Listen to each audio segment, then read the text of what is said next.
라는 인권 운동가를 아십니까? 말랄라는 17살의 나이에 노벨상을 받았던 여성 인권 운동가입니다. 말랄라는 파키스탄에서 태어났습니다.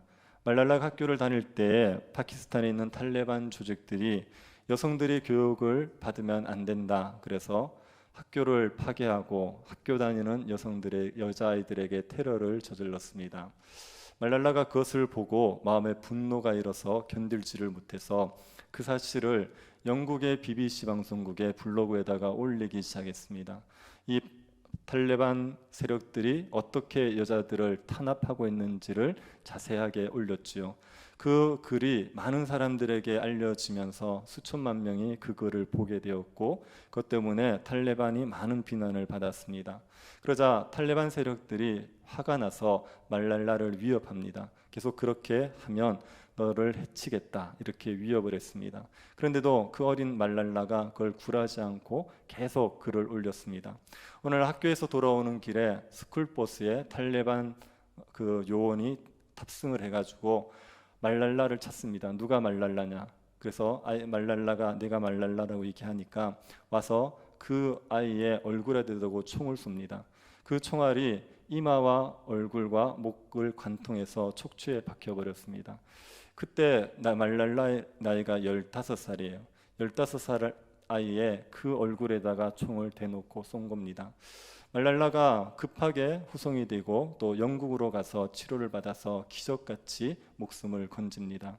목숨을 건지고 나서도 이 탈레반 정권의 그 포악에 대해서 침묵하지 않아요. 계속 사람들에게 이야기했습니다.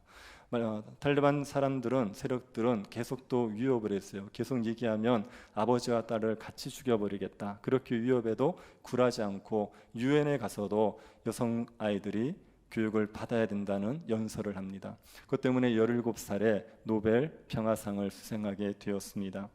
여자아이들도 교육을 받아야 된다. 이건 너무나도 당연하지 않습니까? 여기에 대해서 누가 이의를 제기할 수 있습니까? 그런데도 불구하고 그 당연한 요구를 한다고 15살짜리 아이의 얼굴에 총을 쏜 사람들이 탈레반입니다. 얼마나 이 사람들이 악한 자들입니까? 이들은 자기의 신념이 옳다고 믿어요. 그래서 그 무자비한 짓을 하고서도 자기들이 잘못했다고 생각지 않습니다. 자기들은 정당한 일을 했다, 이렇게 생각하죠. 악에 완전히 물들어 있는 사람들이 이 사람들입니다.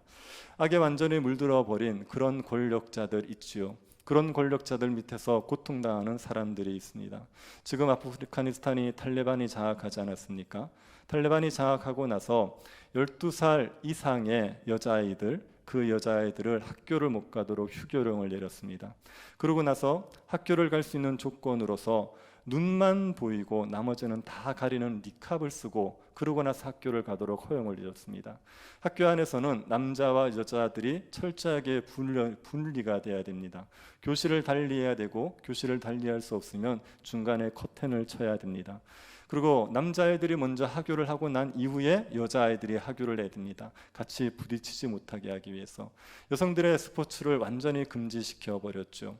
몸을 노출하는 옷을 입었다고 여자를 죽이기도 하고, 아니면 요리를 못한다고 해서 여자를 죽이기도 하는 그런 무자비한 짓을 했다는 소식도 있습니다.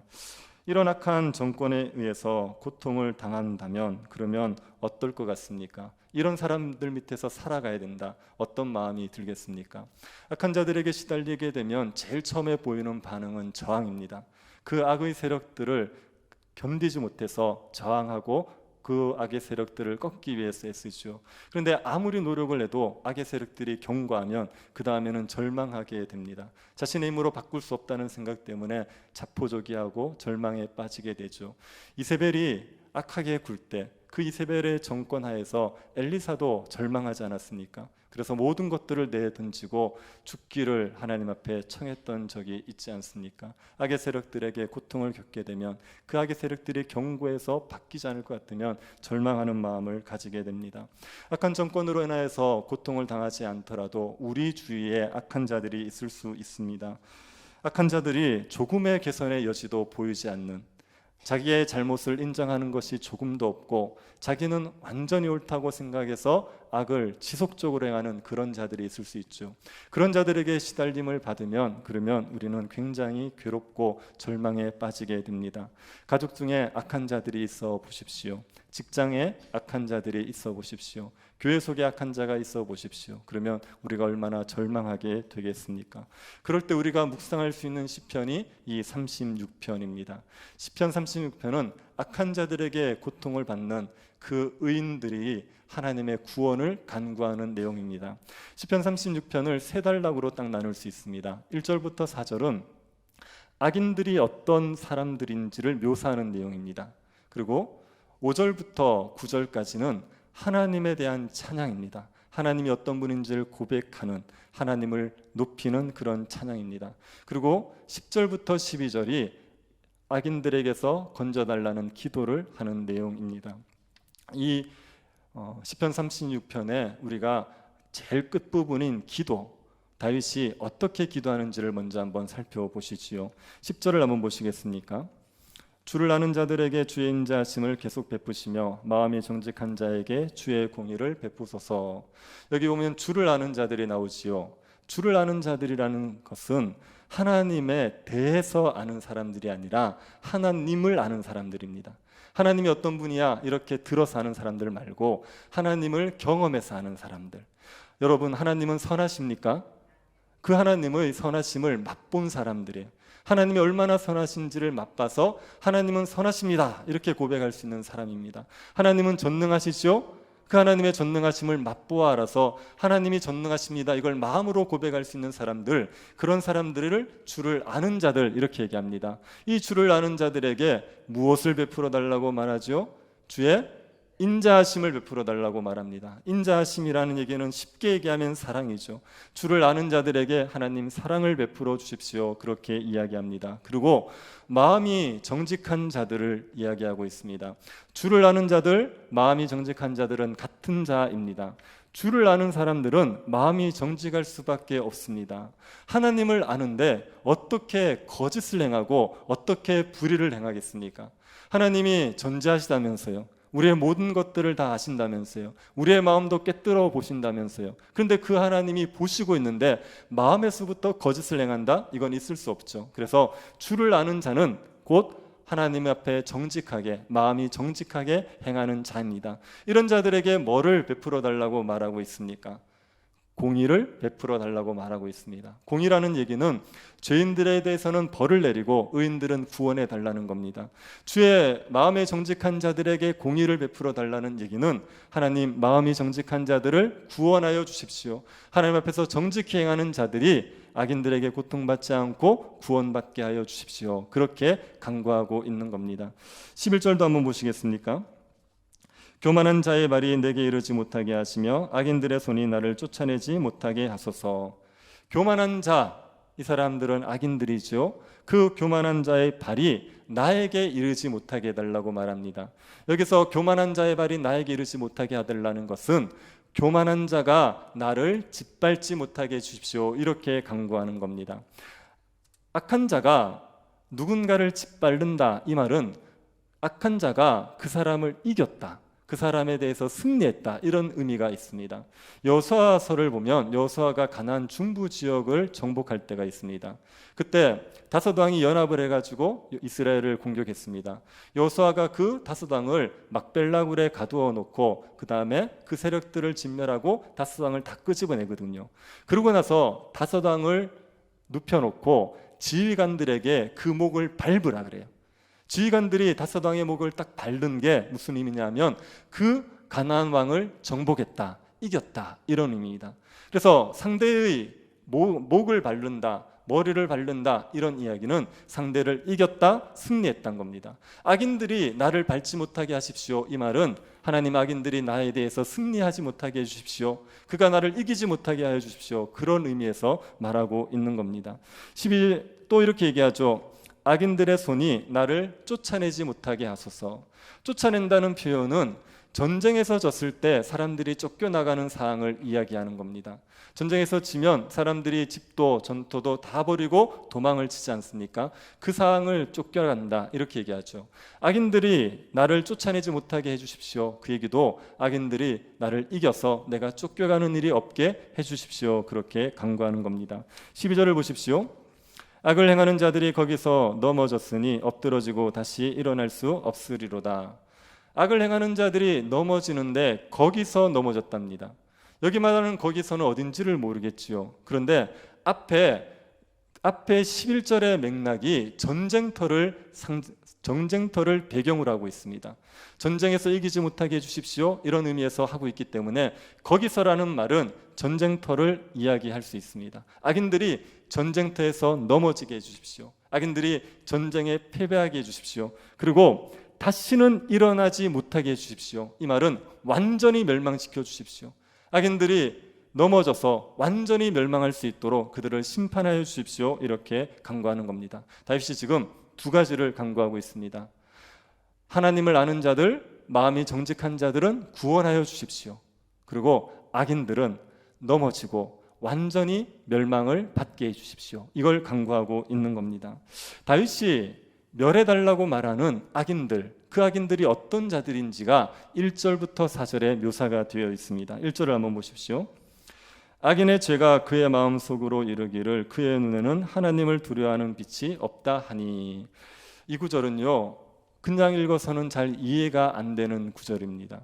여러분 보시기에 그의 눈에는 하나님을 두려워하는 빛이 없다. 이 말은 누가 하는 말 같습니까? 성경을 다시 한번 보시면 여기에서 그의 눈에는 하나님을 두려워하는 빛이 없다. 이 말을 누가 한다고 설명하고 있습니까? 그의 악인의 죄가 그 마음속에서 이 말을 한다고 얘기하고 있죠. 악인의 죄가 악인에게 그의 마음속에는 하나님을 두려워하는 빛이 없다 이렇게 얘기한다는 겁니다. 이게 무슨 말인지가 잘 이해가 안 됩니다. 이걸 좀 쉽게 이해하기 위해서 다른 성경들은 이렇게 번역을 했습니다. 나는 악인의 죄에 대하여 하나님이 주신 말씀을 내 마음에 지니고 있다. 그의 눈에는 하나님을 두려워하는 빛이 없다. 다른 번역은 하나님을 두려워하는 빛이 없다는 것을 하나님이 이 시인에게 준 신탁으로 설명하고 있습니다. 그래서 하나님께서 악인들에 대해서 그의 마음에는 하나님을 두려워하는 빛이 없다 이렇게 얘기한다고 번역하고 있습니다. 근데 우리 번역대로 얘기하면 죄가 악인의 마음에 이렇게 얘기하죠. 이 말을 좀 그대로 해석하자면 이렇게 해석될 수가 있습니다. 악인의 마음 속에서 죄가 악인에게 끊임없이 말을 거는 겁니다. 악인에게 끊임없이 말을 주는 거죠. 어떤 말을 주냐? 하나님 두려워할 필요 없다. 하나님 두려워하지 않아도 된다. 그 말을 계속한다는 겁니다. 신자는 하나님이 주시는 말씀을 듣지 않습니까? 악인들은 죄가 주는 말을 듣는 거예요. 죄가 끊임없이 악인들에게 하나님은 두려워할 필요 없어 이 얘기를 끊임없이 하고 악인들은 그 말을 듣는다 이렇게 해석이 될 수가 있습니다. 어느 쪽이든지 확실한 것은 악인들에게는 뭐가 없습니까? 하나님을 두려워하는 마음이 없어요. 그래서 이 사람들이 악인들입니다. 하나님에 대한 두려움이 없습니다. 악인들이 하나님을 두려워하지 않는 이유는 크게 두 가지로 추측해 볼 수가 있습니다. 시편 14편 1절을 보시면 어리석은 자는 그의 마음에 이르기를 하나님이 없다 하는도다. 어리석은 자들은 하나님이 없다고 얘기하죠. 악인들은 하나님 없다고 생각합니다. 그러니 왜 하나님을 두려워하겠습니까? 하나님이란 존재 자체가 없는데 그 하나님에 대한 두려움을 가질 이유가 없지요. 그리고 하나님이 복이나 화를 내리지 않는다고 생각할 수도 있습니다. 스바냐 1장 12절입니다. 그때 내가 예루살렘에서 찌꺼기같이 가라앉아서 마음속으로 스스로 이르기를 여호와께서는 복도 내리지 아니하시며 화도 내리지 아니하시라 하는 자들을 등불로 두루 찾아 벌하리라. 유다가 멸망하기 전에 스가랴 선지자가 심판받을 자들의 목록을 얘기합니다. 그 중에 한 부류가 어떤 사람들이냐? 마음속에서 하나님은 복도 내리지 않고 화도 내리지 않아 이렇게 생각하는 사람들입니다. 이 사람들은 예루살렘의 찌꺼기처럼 탁 달라붙어 가지고 하나님이 복도 저주도 내리지 않는다 이런 무신론적인 주장을 하고 있는 사람들이에요. 이런 사람들이기 때문에 하나님에 대한 두려움이 없어요. 하나님이 저주를 내리신다, 벌을 내리신다 이래야지 두려움을 가질 텐데 하나님이 심판할 거라는 생각을 안 하니까 두려워하는 마음도 없는 겁니다. 이런 말을 마음속으로 할 수 있습니다. 실제로는 이렇게 얘기하지 않고 그냥 입으로는 하나님 계셔, 하나님 살아계셔 이렇게 얘기할 수 있습니다. 이스라엘은 종교가 지배하는 나라 아닙니까? 그런 종교가 지배하는 나라에서 하나님이 없다라고 대놓고 얘기해 보십시오. 그러면 사회에서 매장당하지 않겠습니까? 그 종교 국가에서 하나님을 부정하고는 관계를 맺을 수가 없습니다. 교회에 왔는데 교회 신자라고 얘기하는 사람이 하나님 없다 그래요. 그러면 그 사람을 누가 신자로 받아들이겠습니까? 그 사람을 전도 대상으로 교회가 품어줄 수는 있겠지만 형제로서 한 가족으로 받아들이긴 어렵죠. 그러니 대놓고 하나님이 없다라고 말하지 않았을 수 있습니다. 대신에 마음에서 그걸 얘기하는 거예요. 하나님 없고 하나님 복도 내리지 않고 화도 내리지 않아. 그래서 하나님에 대한 두려움을 안 가지는 사람, 이게 악인들입니다. 하나님에 대한 두려움이 없으니까 어떤 마음이 생깁니까? 2절 한번 보십시오. 그가 스스로 자랑하기를 자기의 죄악은 드러나지 아니하고 미워함을 받지도 아니하리라 함이로다. 스스로 자랑하지요. 하나님에 대한 두려움이 없으니까 스스로 자랑합니다. 교만해집니다. 그래서 무슨 말을 하냐면 자기의 죄악은 드러나지 아니하고 미워함을 받지도 아니하리라. 이 말은 자기는 죄를 지은 것도 없고 미움받을 짓을 한 것도 없다 이렇게 얘기하는 거예요. 자기를 자랑합니다. 자기는 죄 없어. 자기는 사람들에게 욕먹을 짓을 한 게 없어. 이렇게 얘기하죠. 자기가 깨끗하다. 자기가 의롭다. 이렇게 얘기하는 겁니다. 정말 사람들에게 미움받을 짓을 하지 않고 죄를 안 지어서 이렇게 얘기합니까? 그렇지 않죠. 많은 죄를 짓고 있는데 자기의 죄를 깨닫지를 못하는 겁니다. 자기가 악하다는 생각을 하지 못하는 겁니다. 하나님에 대한 두려움을 가져야지, 하나님 앞에 자기를 비춰봐야지 자기가 죄인이라는 걸 알아요. 사람들끼리 있으면요, 자기가 죄인인 걸 모릅니다. 왜요? 다들 비슷비슷하니까. 그런데 하나님 앞에 딱 섰을 때 그 하나님에 의해서 자기를 비춰보면 자기가 얼마나 흉악한 죄인인지를 알죠. 그런데 이 악인들은 하나님이 없다, 하나님을 부정해버리고 나니까 자기가 얼마나 죄인인지를 깨달을 방법이 없는 거예요. 자기가 자기 삶의 기준입니다. 남들에게 나는 죄, 욕먹을 만큼 살지 않았어. 그러니까 나는 의로워, 나는 괜찮아 이렇게 얘기해버리는 겁니다. 그러니까 스스로 자랑하죠. 자기가 괜찮은 사람인 것처럼 자랑하는 겁니다. 얼마나 많은 죄악을 저지르고 있는데도 불구하고 스스로 의롭다 이렇게 생각해 버리는 겁니다. 그리고 이 마음의 교만이 말과 행동으로 나타납니다. 3절 한번 보십시오. 그의 입에서 나오는 말은 죄악과 속임이라. 그는 지혜와 선행을 그쳤도다. 그의 입에서 나오는 말이 죄악과 속임이에요. 입을 열면 하는 게 다 악한 말이에요. 죄 짓는 말만 하는 겁니다. 아니, 나는 죄가 없고 미움받을 짓을 한 게 없다. 이게 얼마나 교만한 말이에요. 이게 얼마나 벌받을 말입니까? 이런 말들을 계속 내뱉는 거예요. 그리고 속임을 합니다. 거짓을 합니다. 거짓말은 하나님에 대한 두려움이 없는 사람의 대표적인 특징이에요. 거짓말을 하면 사람들은 모르죠. 그런데 우리가 거짓말을 안 하는 이유가 뭡니까? 하나님 때문에 그래요. 하나님은 아시니까. 그러니까 정직할 수밖에 없지 않습니까? 그런데 하나님에 대한 두려움이 없으면요, 거짓 행하는 게 아무렇지도 않아요. 그래서 입만 열면 죄악을, 입만 열면 거짓을 행하는 게 이 악인들의 모습입니다. 그리고 이들이 뭐를 그쳤냐면 지혜와 선행을 그쳐버렸어요. 지혜라는 게 있어야 선을 행합니다. 지혜는 선을 행하기에 필수적인 요소예요. 근데 더 이상 지혜를 찾지 않습니다. 우리식으로 얘기하면 말씀을 안 봐요. 성경을 보지 않고 말씀을 듣지 않습니다. 지혜를 찾기 위해서 애쓰지 않습니다. 그래서 뭐를 그쳐버렸냐면 선행을 그쳤어요. 더 이상 선을 행하지를 않습니다. 선을 행하지 않는 것은 소극적인 것이라면, 그러면 4절은 더 적극적으로 악을 행하는 모습을 보여주고 있습니다. 4절 보십시오. 그는 그의 침상에서 죄악을 꾀하며 스스로 악한 길에 서고 악을 거절하지 아니하는도다. 침상에서 죄악을 꾀합니다. 밤낮, 밤새 뭘 궁리하냐 하면 어떻게 하면 죄를 지을까, 이걸 궁리합니다. 여러분은 죄를 지을 생각을 품으면 마음에 찔림이 있지 않습니까? 마음에 갈등이 있지 않습니까? 그런데 악인들은 그런 거 없어요. 밤낮 죄를 지을 궁리를 하면서도 마음에 찔림이 있는 게 아니라 어떻게 하면 죄를 잘 지을 수 있을까를 고민하는 겁니다. 그리고 아침이 되면 뭐하냐? 스스로 악한 길에 서요. 그 밤새 생각했던 그 생각을 실행으로 옮겨서 악을 행하는 겁니다.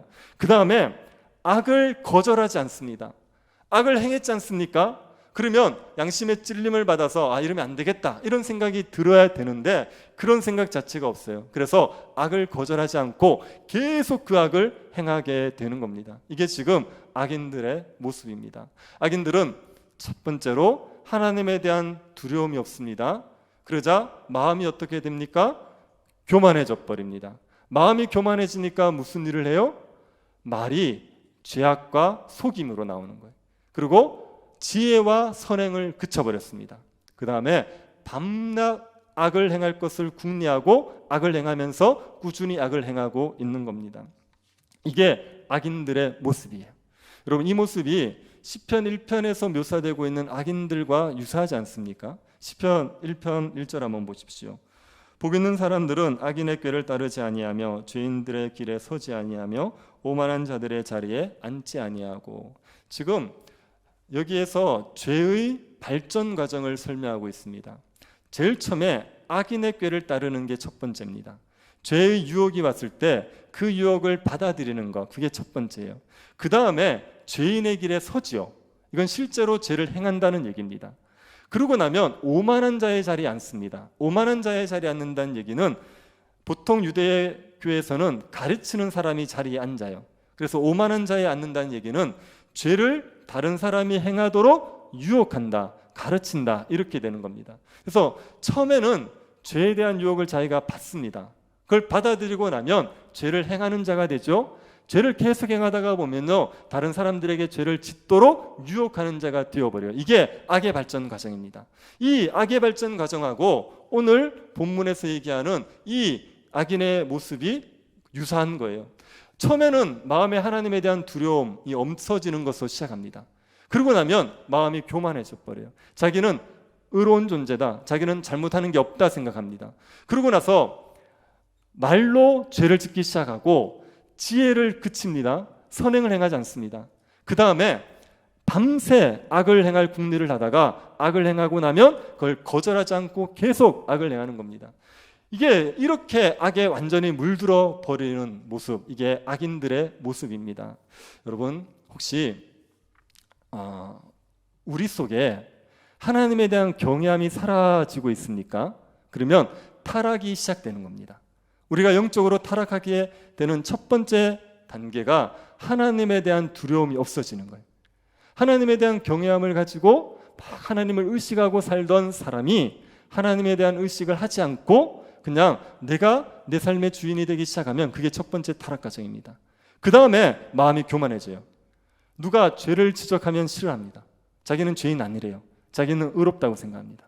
그러고 나서 말로 죄를 짓기 시작하고, 그리고 행동에서 선을 그쳐버립니다.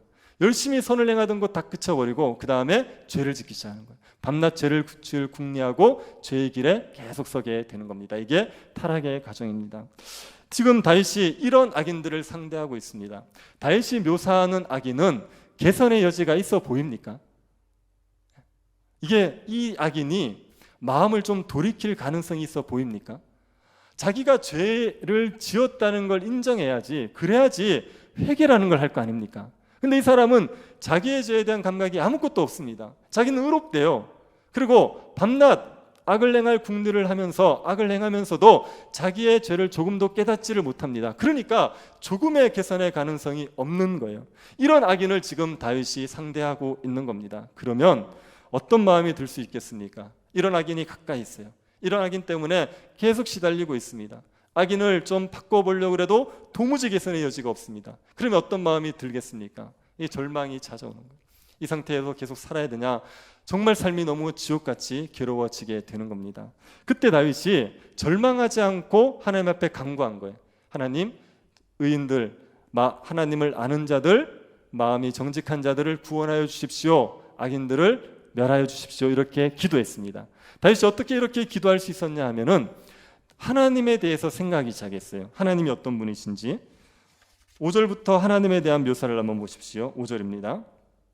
여호와여 주의 인자하심이 하늘에 있고 주의 진실하심이 공중에 사무쳤으며. 하나님의 인자하심이 하늘에 있다. 이 말은 하나님의 인자하심이 한이 없다는 얘기예요. 그리고 주의 진실하심이 공중에 사무쳤다. 이 말도 하나님의 진실하심이 끝이 없다는 겁니다. 누가 하늘을 측량할 수 있습니까? 누가 공중의 크기를 다 잴 수 있습니까? 하늘과 공중은 우리가 측량할 수 없는 거거든요. 그래서 하나님의 인자하심, 하나님의 성실하심, 하나님의 신실하심, 이것은 측량이 안 된다, 이렇게 이야기하는 겁니다. 하나님께서 인자가 한이 없으시기 때문에 하나님은 자기 백성을 절대로 내버려 두지 않습니다. 하나님께서는 자기 백성을 반드시 구원해 내십니다. 우리가 어떤 대상을 굉장히 사랑하면 그 대상이 고난에 처한 것을 그냥 두고 보지 못하지요. 어떻게든 건져내려고 애쓰지 않습니까?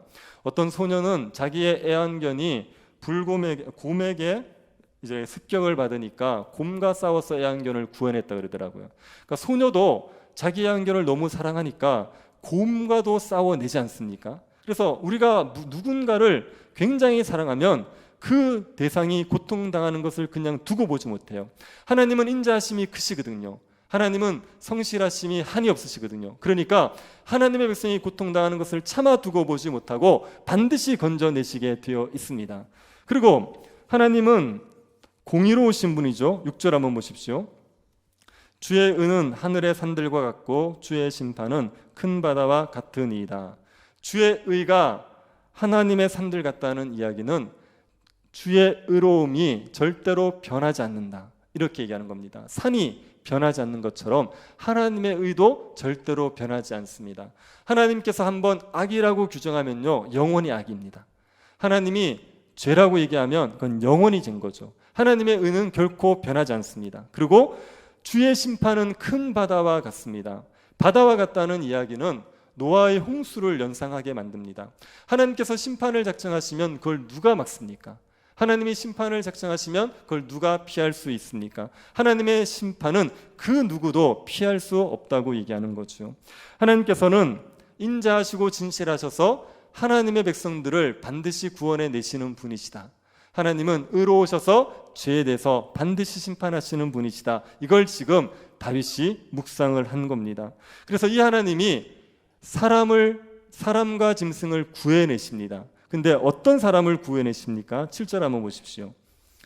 하나님이여 주의 인자하심이 어찌 그리 보배로우신지요 사람들이 주의 날개 그늘 아래에 피하나이다. 하나님께서 어떤 사람들을 구해내십니까? 하나님의 인자하심을 알고 그 날개 아래 피하는 자들, 그들을 건져내시는 거죠.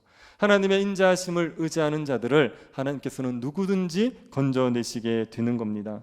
하나님께 피하는 자들에게 하나님께서 복을 주십니다. 8절 한번 보십시오.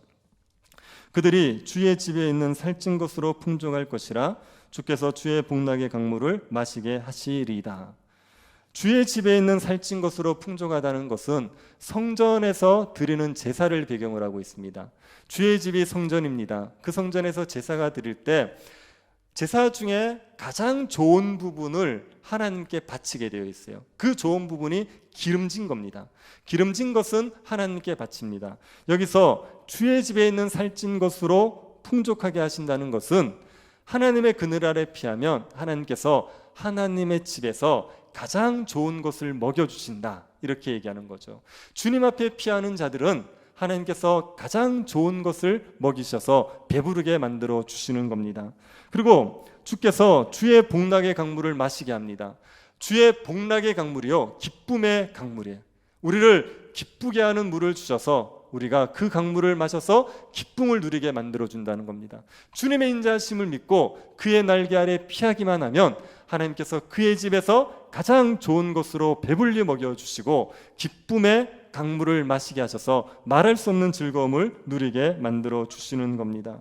주의 날개 아래 피하는 길이 살 길입니다. 주님만이 유일한 우리의 구원자가 되십니다. 9절 한번 보십시오. 진실로 생명의 원천이 주께 있사오니 주의 비단에서 우리가 빛을 보리이다. 생명의 원천이 주님께 있죠. 주님만이 우리에게 생명을 주시는 분이십니다. 그 주님의 비단에서 우리가 빛을 본다는 얘기는 구원을 얘기하는 겁니다. 빛이 비친다. 우리에게 어둠이 떠나가고 하나님께서 우리를 구원해 내신다. 그렇게 얘기하는 거죠. 그래서 주의 날개 아래 피하면 하나님께서 반드시 구원을 허락해 주시게 되는 겁니다. 다윗이 이 하나님을 묵상했어요. 악인들이 얼마나 견고하게 악을 행하고 있는지를 보면서 절망하는 마음이 들 때마다 이 하나님을 묵상한 겁니다. 하나님은 인자하심이 크셔서 우리를 건져내시는 분이시야. 하나님은 의로우셔서 반드시 죄인들을 심판하시는 분이시야. 그분 아래로 피하면 하나님께서 주의 집에 좋은 것을 우리에게 먹이실 것이고 주의 복락의 강물로 우리를 마시게 해주신다. 이 확신을 가지고 하나님께 피하는 겁니다. 그 절망적인 상황들 속에서도 하나님의 구원을 바라고 하나님께 간구하는 겁니다. 여러분, 악으로 말미암아 고통을 당하십니까? 악인으로 말미암아 괴로우십니까? 하나님의 그늘 아래로 피하시기를 바랍니다. 하나님의 그늘 아래로 피하면 하나님께서 우리를 구원하여 주십니다. 가장 좋은 곳으로 먹여주시고 기쁨의 강물을 마시게 해주십니다. 하나님께서 그 하나님 나라의 복을 마음껏 누릴 수 있도록 우리에게 빛을 비추어 주십니다. 그 하나님을 믿으시기를 바랍니다. 여러분이 악인에게 고통을 당하지 않을 수 있어요. 여러분 주위에 악인이 없을 수 있어요. 그런데 우리가 매일매일 보는 게 뭐냐 하면 우리 안에 내재되어 있는 악을 보지 않습니까? 우리 안에 얼마나 악이 많이 자리 잡고 있습니까? 이 악의 문제가 우리를 끊임없이 괴롭히지 않습니까? 그런데 이 견고한 악이라도 결코 무너지지 않을 것 같은 이 견고한 악한 마음이라도 하나님께서 얼마든지 무너뜨리고 하나님이 멸하게 하실 수 있다는 것을 믿으시기를 바랍니다. 우리 안에 남아있는 죄악들을 그 인자하신 하나님께서 우리에게 말할 수 없이 사랑을 베푸신 하나님께서 우리 안에 있는 모든 죄악들을 멸하여 주시고 우리가 구원의 은혜 마음껏 자유함을 누릴 수 있도록 만들어 주십니다. 그 하나님을 믿으시고 그 하나님을 의지하시고 전능자의 그늘 아래로 피하시기를 바랍니다. 삶이 악 때문에 죄 때문에 정말 감당이 안 될 때마다 내 능력 없음으로 말미암아 절망하지 마시고 하나님의 그늘 아래 피하시면 하나님께서 우리에게 좋은 것을 먹이시고 구원의 은혜를 베풀어 주십니다. 우리의 가정 안에도 악이 있어서 우리를 괴롭게 할 수 있죠. 교회 안에도 악이 있어서 우리를 괴롭게 할 수 있습니다. 그 악이 얼마나 견고한지 도무지 무너지지 않을 것 같아서 절망이 들 때가 있습니다. 그럴 때 악만 보지 마시고 전능하신 하나님, 인자하신 하나님, 공의로운 하나님을 보시기를 바랍니다. 그 하나님을 바라보면 그러면 우리에게 소망이 생깁니다.